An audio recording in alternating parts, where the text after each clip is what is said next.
Hello and welcome to HBM's UFO Corner. Talking about the night flying saucers buzzed Kittanning, Pennsylvania. This is by Dr. Raymond A. Keller, author of The Real Resident Aliens. It's available on Amazon.com while supplies last.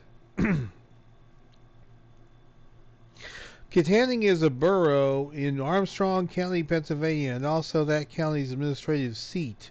Situated some 36 miles, 58 kilometers northeast of Pittsburgh, along the east bank of the Allegheny River. People from around this area will tell you that not much excitement is generated in Kittanning and its environs, with the exception of Kittanning High School Wildcats football home games on Friday nights.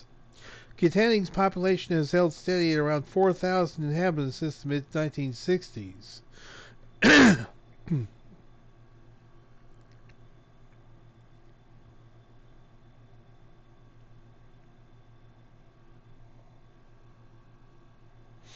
A blast from the past. The biggest event in Kittanning's long history took place before there was even a United States, when Pennsylvania was still a fledgling British colony on that far-flung empire's North American frontier. Okay, this is just basically a little history of the area. Kittanning encounters. Moving our time machine up to the night of Wednesday, April 12th, in the year of our Lord 1967, we discover that the pleasant, centuries-long-ago interlude from the hustle and bustle of the world that had been so cherished by the residents of Kittanning was about to change forever.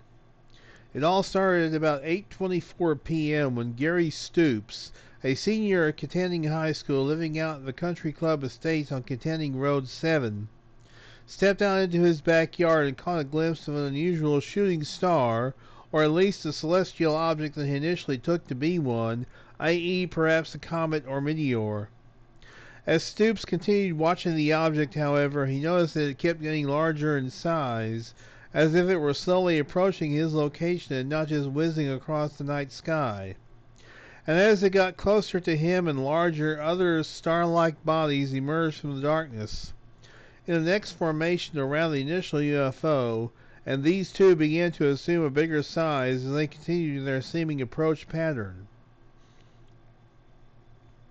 In describing the UFO formation to a correspondent for the Kittanning, Pennsylvania Leader Times newspaper, Stoops affirmed that there were 4 or 5 of them, UFOs, and they were flying from the northwest in this formation similar to an X. Then they seemed to separate into a formation like a T, and then back to the original formation, and continued to cross the sky in a northeasterly direction. In about 10 or 11 seconds, they traveled completely across the sky and disappeared from sight.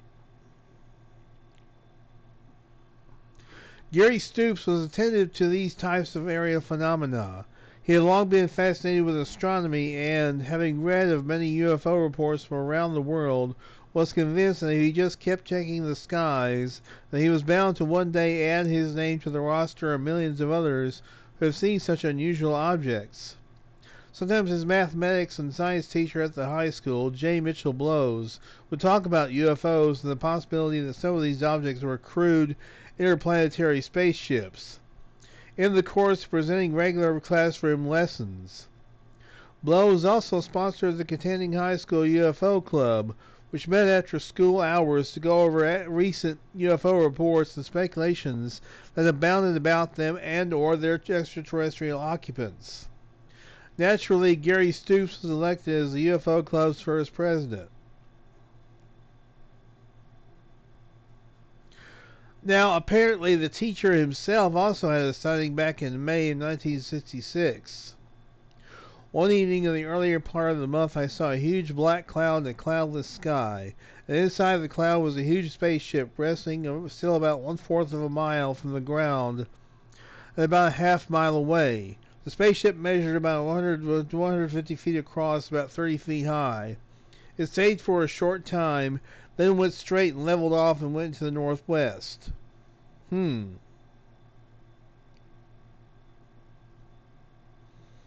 Very interesting.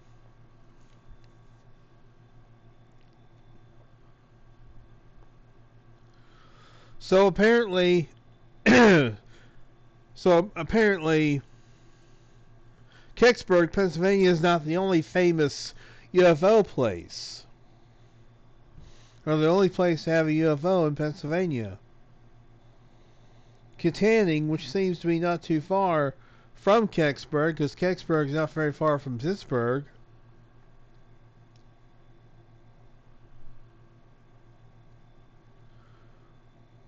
And very fascinating.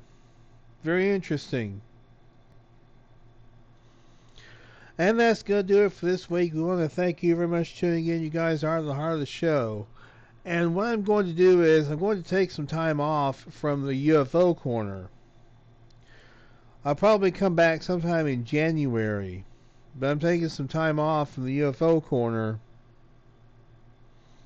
But I promise in 2025 I will come back with it. The Crypto Corner will keep going on. I'm taking a break from the UFO Corner. Because I've been going for 6 months straight with the UFO Corner. And I just want to take a little break. So I will be back in January. So until then, tune in to the Crypto Corner. And until then, y'all be good or be good at it. It's HBM's UFO Corner.